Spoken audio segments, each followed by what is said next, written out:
अस्सलाम वालेकुम जी, सत श्री अकाल जी, सजनों बेलियो मित्रों की हाल ने सब खैरियत हैं। आज मैं थोड़ा जा खुश सी, थोड़ा यानी बहुत ज़्यादा खुश सी। खुशी के दो कारण ने, मैं क्या अपने सजना बेलियां मित्रों के नाल ज़रा साझे कर लिए। एक तो रमज़ानुल मुबारक की आमद है। पाकिस्तान के नाल नाल चढ़ते लहंदे पंजाब के नाल नाल पूरी दुनिया च जिथे भी रोज़ा रखन वाले मुसलमान मौजूद ने, सब नूं ए बबरकत महीना, रहमतां भरिया महीना बहुत बहुत मुबारक होवे जी। दूजी खुशी सांझे पंजाब नाल जुड़ी हुई है। वो सांझा पंजाब चैनल सजनों बेलियो मोनेटाइज हो गया है।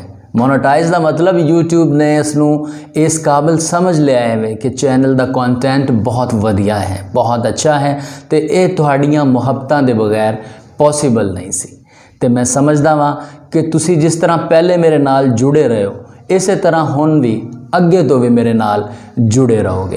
तुहाड़ियां मुहब्बतां मेरे नाल रहियां तो इस चैनल ने बहुत अगे तक जाना है। तो मैं हुण सोने रब दे नाम तो ही शुरू करदा वां। तुहाड़ी नज़र चढ़दे लहंदे पंजाब दे नाल नाल पूरी दुनिया च वसन वाले माँ बोली दे नाल प्यार करन वालियां दे लई कि शुरू उस दे नाम तो जिन्हें मौसमां दी चुन्नी नूं रंग दिते, जिन्हें दिता है चानन दीवियां नूं, फिर दीवे आसमान ते टंग दिते। ते शुरू उस दे नाम तो जिन्हें धरती नूं सूरज दी अग दिती, जिन्हें रखी है लाज निवाणियां दी, जिन्हें रुखां दे सिरां ते पग दिती।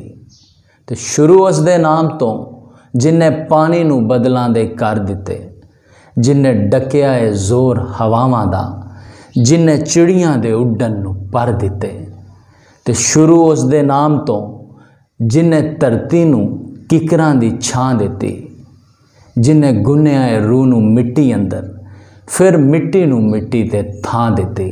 शुरू उस दे नाम तो जिन्हें खोलियां ने परतां आसमान दियां, जिन्हें रखे ने परम जवानियां दे, जिन्हें कजियां ने शर्मा जहान दियां।